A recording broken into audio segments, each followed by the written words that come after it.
Good afternoon and welcome to Lunchtime News. You're with me, Sarah Fonseca.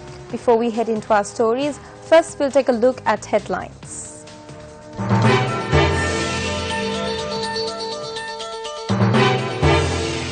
President Sirisena calls on Japanese Emperor.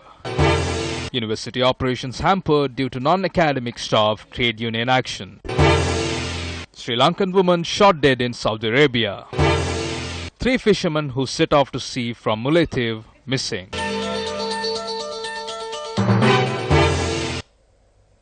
Operations across state universities and higher education institutes, which come under the purview of the University Grants Commission, have been stalled for the 14th consecutive day as a result of the strike action launched by the non-academic staff. Speaking to Newsfirst, the Vice-Chancellor of the University of Peradeniya, Uppal Dissanayake, said operations at the university have come to a standstill. R. Vigneshwaran, the Vice-Chancellor of the University of Jaffna, said the trade union action did not affect the examination. However, the day-to-day activities of the university were at a standstill as a result of the trade union action. Professor Laxman Dissanayake, the Vice-Chancellor of the University of Colombo, said many operations at the university have come to a halt as a result of the strike. Over 15,000 non-academic staff are staging this trade union action, citing several demands, including a solution to the monthly salary allowance. The trade union requests the issue is resolved according to the agreement reached in 2016. Trade unions claim Minister of Higher Education Kabir Hashim has promised to solve this matter before he assumed his duties. However, the trade unions are yet to have a dialogue with the minister to solve this issue they face. The non-academic staff who are engaged in this trade union action launched an island-wide protest opposite all universities in the country. Well, with that, we move on to more local news. A boat carrying 3 fishermen which set off to sea from Maldives is reported missing. The missing fishermen are aged 50, 48 and 23. Sri Lanka police said the Navy has commenced a search operation to locate the missing boat and the fishermen. The Met Department states the low-pressure area in the south of Sri Lanka is now located to the southwest of the country. Under the influence of the system, the possibility for heavy showers or thunder showers and sudden roughness associated with sudden increase of wind speed up to 70 to 80 km per hour in the sea areas of the coast extending from Hambantota to Mannar via Galle and Colombo will be experienced. The early morning centre announced heavy showers will attribute to rough seas in those respective areas. The Met Department stated the low pressure is likely to develop further and move to west-northwestward towards the Arabian Sea. President Maithripala Sirisena was granted an imperial audience with the Emperor Akihito and Empress Michiko at the Tokyo Imperial Palace today. Following a welcome ceremony, the President and the Emperor held talks. The President expressed his aim to strengthen the centuries-old relationship between Sri Lanka and Japan.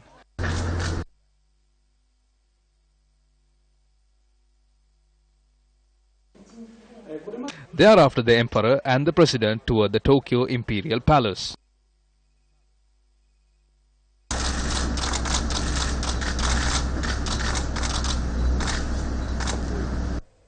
A Sri Lankan woman serving as a domestic aide in Buraida, Saudi Arabia, was shot dead on Saturday.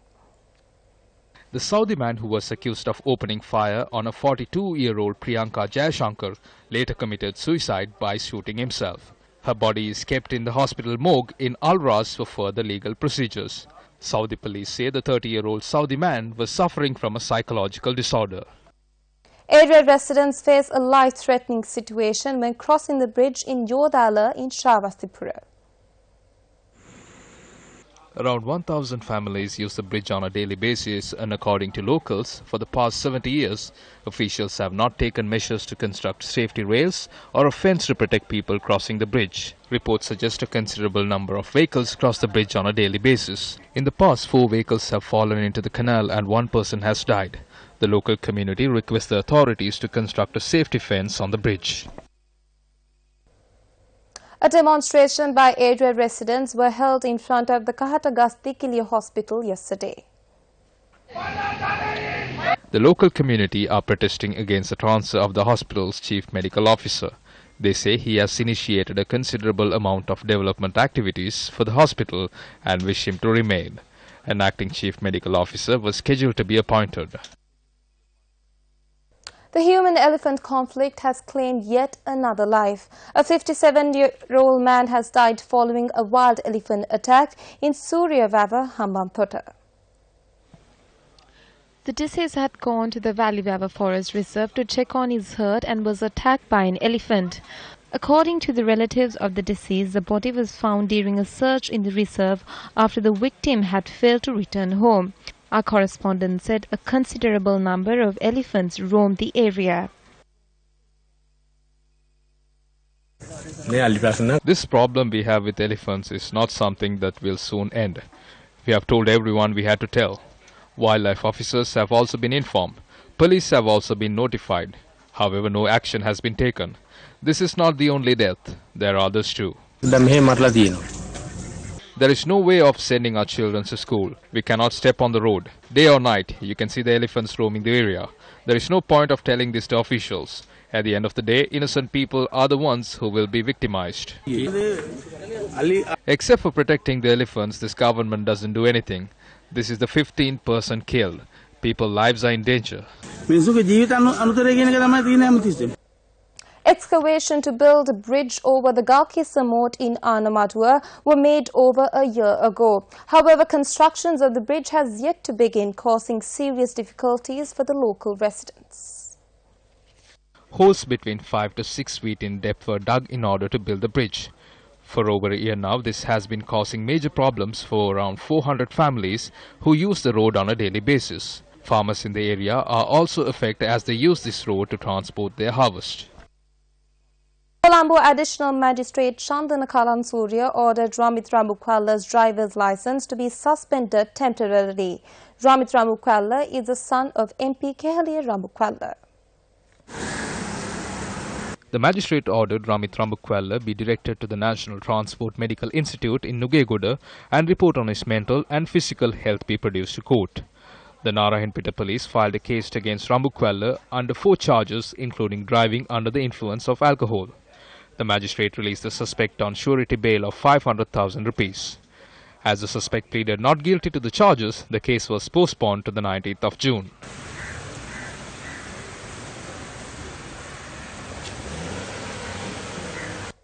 Six people have been arrested with a stock of illicit cigarettes imported from Turkey. The stock of 30,000 cigarettes was taken into custody by the Excise Department and is valued at 1,680,000 rupees. The suspects will be produced before the courts today. Well, this is a wrap of lunchtime news for the day. Do join us again on our afternoon 55s as we bring you the very latest.